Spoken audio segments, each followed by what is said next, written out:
اے سیٹان آباد والوں، اگر میں یہ کہوں کہ امت میں ہدایت اس لیے باقی ہے، آپ ہدایت پر اس لیے باقی ہیں، آپ کو اللہ اور اس کے رسول کا پتہ اس لیے معلوم ہے اور ہو رہا ہے کہ آپ کے درمیان میں علماء زندہ ہیں، آپ کے درمیان میں مدارس زندہ ہے، مدارس باقی ہے۔ اگر یہ علماء ختم ہو گئے، یہ علماء ختم ہو گئے تو اے سیٹان آباد والوں، دنیا کی کوئی طاقت آپ کو گمراہی سے نہیں بچا پائے گی۔ جس دن آپ کے علاقے سے علماء اٹھ جائیں گے، اس کے اگلے قدم پر یہ علاقہ خود بخود گمراہی کے دہانے پر پہنچ جائے گا۔ اگر آپ اس کو میرا دعویٰ سمجھ لیں، اگر آپ اس کو تھوڑی دیر کے لیے میرا دعویٰ سمجھ لیں، تو دلیل بخاری شریف کی روایت ہے۔ آپ علیہ السلام نے فرمایا، ان اللہ لا يقبض العلم انتزاعا ينتزعه من العباد۔ اللہ تبارک و تعالی علم کو ایک ساتھ بندوں کے درمیان سے نہیں کھینچ لے گا، ولیکن يقبض العلم بقبض العلماء۔ علماء اٹھتے جائیں گے، علم اٹھتا جائے گا، علماء اٹھتے جائیں گے، علم اٹھتا جائے گا، حتی اذا لم يبق عالم، یہاں تک کہ جب کسی علاقے میں کوئی عالم باقی نہیں رہ جائے گا، اتخذ الناس رؤوسا جہالا، لوگ جاہلوں کو اپنا سردار بنا لیں گے، فسئلوا، پھر ان سے مسائل پوچھے جائیں گے، فافتوا بغیر علم، پھر بغیر علم کو فتویٰ دینا شروع کر دیں گے، فضلوا واضلوا، نتیجہ اور انجام یہ ہوگا کہ خود بھی گمراہ ہوں گے، دوسروں کو بھی گمراہی کے دہانے پر پہنچا دیں گے۔ آپ ان علماء کے مقام کو نہیں سمجھتے ہیں اور آپ ان علماء کو ناپنے اور تولنے کی کوشش نہ کریں۔ آج امت چائے دکان میں، پان دکان میں بیٹھ کر کے علماء کو ناپنے کی کوشش کرتی ہے، علماء کی عیب جوئی کرتی ہے امت، اور لوگ علماء کے پیچھے لگتے ہیں، ان سے حسد کرتے ہیں، ان کی برائی کرتے ہیں، ان کی غیبت کرتے ہیں۔ مثبت پہلو پر آپ نے بہت تقریریں سنی ہے، ذرا نیگیٹو اور منفی آپ نے اگر علماء کی قدر نہیں کی، مدارس کی قدر نہیں کیے، قرآن و حدیث کی عظمت کو اگر آپ نے اپنے دل میں باقی نہیں رکھا تو کیا نقصان ہوگا؟ آپ ان علماء کو کیا ناپیے گا، تولیے گا؟ ان کے بارے میں اللہ کے نبی صلی اللہ علیہ وسلم نے فرمایا، ان اللہ عز و جل یقول للعلماء، اللہ تبارک و تعالی علماء سے فرمائے گا کب؟ اذا قعد علی کرسیہ لفصل عبادہ، جب قیامت کے دن اپنے بندوں کے درمیان میں فیصلہ کرنے کے لیے اللہ کرسی پر جلوہ افروز ہوگا، تو اللہ تبارک و تعالی فرمائے گا پوری دنیا کے سامنے میں، اے میرے علماء، انی لم اجعل علمی و حلمی فیکم، میں نے اپنا علم اور حلم تم کو اس لیے دیا تھا، الا وانا اريد ان اغفر لكم، کہ آج میں نے تم سب کے معاف کرنے کا ارادہ پہلے ہی کر لیا تھا۔ عَلَى مَا كَانَ فِيكُمْ، اصل جو سنانا چاہ رہا ہو، عَلَى مَا كَانَ فِيكُمْ، چاہے تم دنیا سے جس حال میں آئے ہو۔ کوئی پوچھ لے گا اللہ سے میدان محشر میں، اے اللہ آپ نے علماء کو کیوں معاف؟ اللہ کہے گا عَلَى مَا كَانَ فِيكُمْ، چاہے تم دنیا سے جس حال میں آئے ہو، مجھے تم سب کو معاف کرنا۔ ہم لوگ دارالعلوم دیوبند میں کتاب پڑھتے تھے، اس کتاب میں لکھا ہے اگر آپ نے کسی عالم سے، کسی مدرسے سے، کسی محتمیم سے، کسی امام سے، کسی خطیب سے، کسی مفتی سے، کسی قاری سے آپ نے دشمنی رکھی تو اسٹامپ پیپر لائیے سیٹان آباد والوں، میں لکھ دیتا ہوں اگر آپ کو کسی عالم سے، مدرسے سے اور مدرسے میں پڑھانے والوں سے دشمنی ہے تو آپ کے آنے والے 7 پشتوں میں کوئی عالم باعمل نہیں پیدا ہوگا۔ لکھا لیجئے مجھ سے اسٹامپ پیپر پر، نہیں پیدا ہوگا آپ کے خاندان میں۔ بہت لوگوں نے اپنے بچوں کو بھیجا مدرسے میں پڑھانے کے لیے، سب کے بچے کیوں نہیں پڑھ کے آیا تھے؟ جنہوں نے علماء کے پاؤں دھو کر کے پیا اور علماء کی جوتیاں سے دی کی اور علماء کے پاؤں دبائے اور علماء کے سامنے میں ادب سے کھڑے رہے، انہی کی نسل میں اللہ نے علم کو جاری کیا، اور جس نے کسی عالم سے گستاخی کی اس کے 7 پشت میں کوئی عالم باعمل نہیں پیدا ہوگا۔ اگر بغیر توبہ کیے معافی مانگے انسان دنیا سے مر کر کے چلا گیا۔ حضرت مولانا رشید احمد گنگوہی رحمت اللہ علیہ فرمایا کرتے تھے، جس نے کسی محتمیم، کسی امام، کسی مولوی، کسی مفتی، کسی مدرس اور علماء کے شان میں گستاخی کی، بے ادبی کی، ان سے کینہ، حسد، بغض، نفرت، عداوت رکھی، مرنے کے بعد یقین نہیں ہوتا ہے تو رشید احمد گنگوہی کہہ رہا ہے اس کی قبر کھول کر کے دیکھ لو، جو علماء مرنے کے بعد اللہ اس کے چہرہ کو کالا سیاہ بنا کر کے قبلہ سے اللہ اس کے چہرہ کو گھما دیتا ہے۔ ہلکے میں نہ لیجیے گا اس کو، کیا مطلب؟ اللہ موت کے وقت میں ایمان چھین لیتا ہے ان لوگوں کا جو کسی عالم سے نفرت رکھتے ہیں، بغض رکھتے ہیں، عداوت رکھتے ہیں، دشمنی رکھتے ہیں۔ اور حضرت فرمایا کرتے تھے یقین نہیں آتا ہے تو قبر کھول کر کے دیکھ لو۔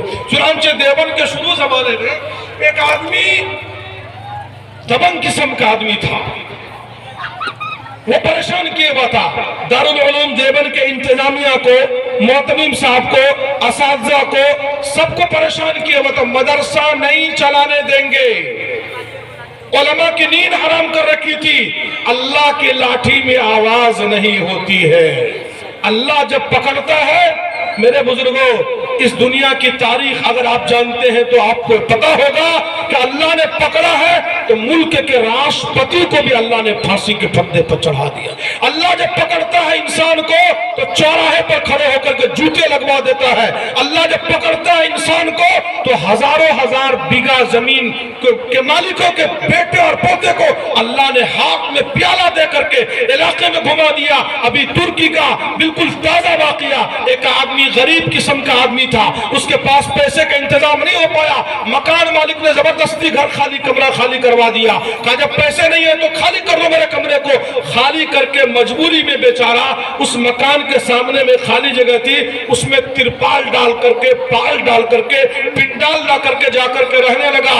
کچھ دیر کے بعد جو زلزلہ آیا تو پوری لمبی عمارت زمین پہ آ کر کے مٹی کا ڈھیر اور ختم ہو گئی۔ تو تھوڑی دیر کے بعد مکان کا مالک بھی اس کے سامنے میں جا کے پنڈال میں بیٹھ گیا۔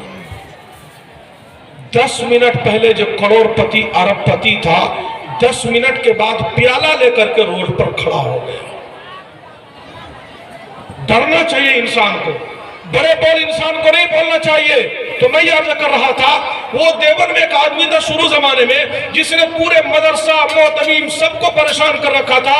جب اللہ پکڑنے پر اللہ تھوڑی پہلے ڈھیل دیتا، جب اللہ نے اس کو پکڑا اس کی نیند ختم، چین ختم، سکون ختم، مارا پھرتا تھا۔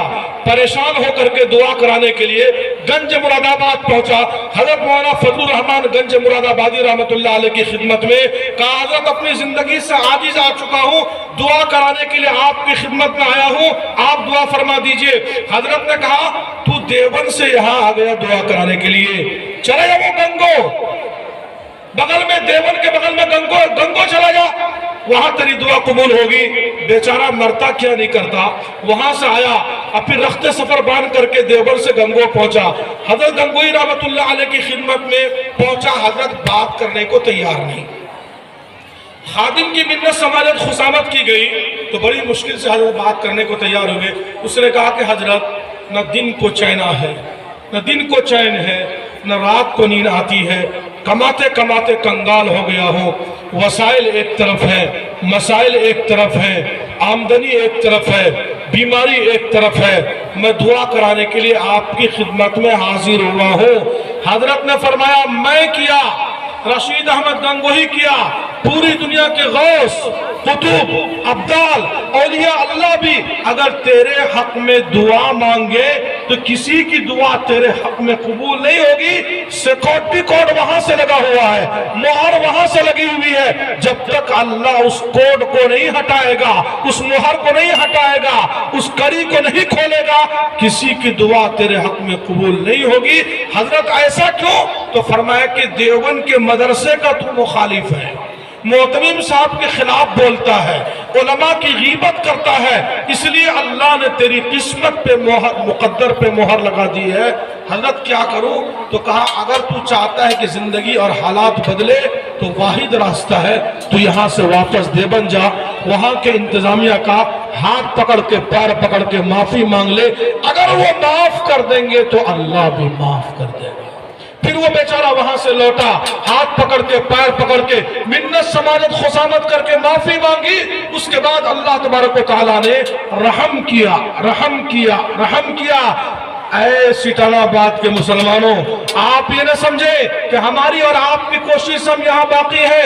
حضرت مولانا علی میاں ندوی رحمت اللہ علیہ نے فرمایا اس ہندوستان کو کتنے دنوں سے اسپین بنانے کی تیاری چل رہی ہے، اور آج بھی کوشش جاری ہے ہندوستان کو اسپین بنا دیا جائے۔ ہندوستان اس لیے باقی ہے، یا اسلام اس لیے باقی ہے، یا قرآن اس لیے باقی ہے، یا مسلمان اس لیے باقی ہے۔ حضرت نے فرمایا کہ دو وجہ سے ہندوستان اسپین نہیں بن رہا۔ پہلی وجہ اللہ کے راستے میں پھرنے والی تبلیغی جماعتیں۔ مفکر اسلام حضرت مولانا علی میاں ندوی رحمت اللہ علیہ نے فرمایا ہندوستان میں مسلمانوں کے بقا کی پہلی وجہ اللہ کے راستے میں جماعت میں تبلیغ میں پھرنے والی جماعتیں۔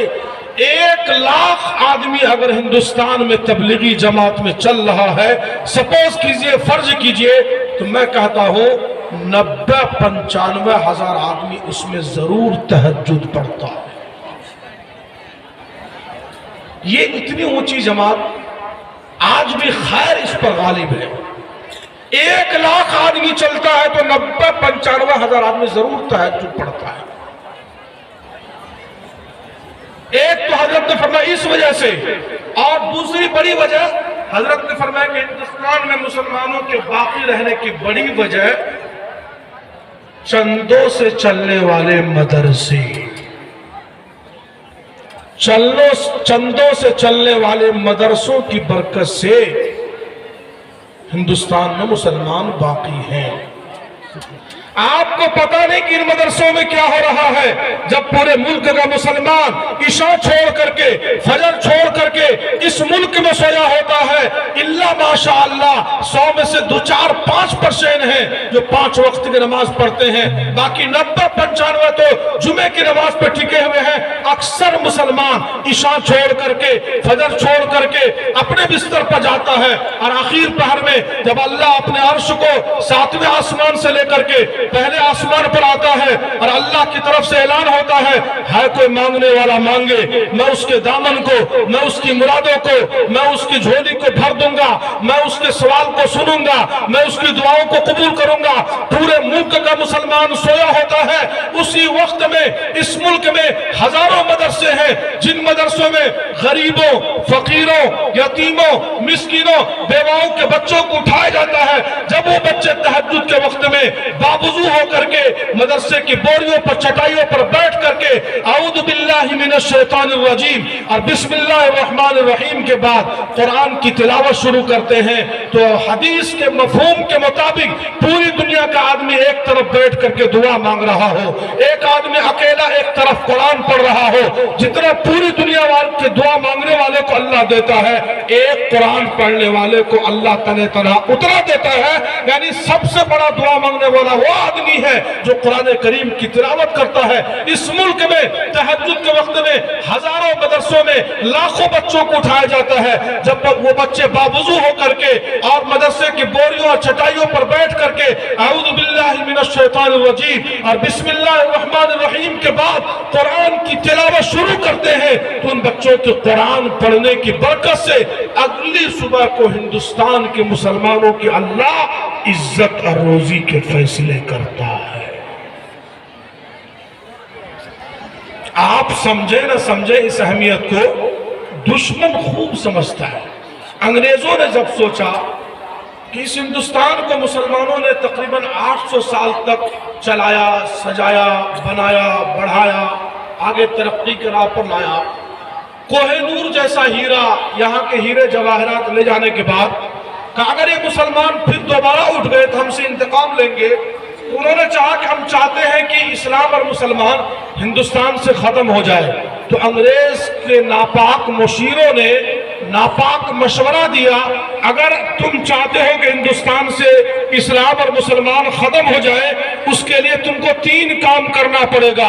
جتنے مدرسے ہیں تمام مدرسے بند کر دیے جائیں، ختم کر دیے جائیں، جتنے قرآن ہیں تمام قرآن کریم کے نسخوں کو نظر آتش کر دیا جائے، ختم کر دیا جائے، نعوذ باللہ، جتنے علماء ہیں تمام علماء کو ختم کر دیا جائے۔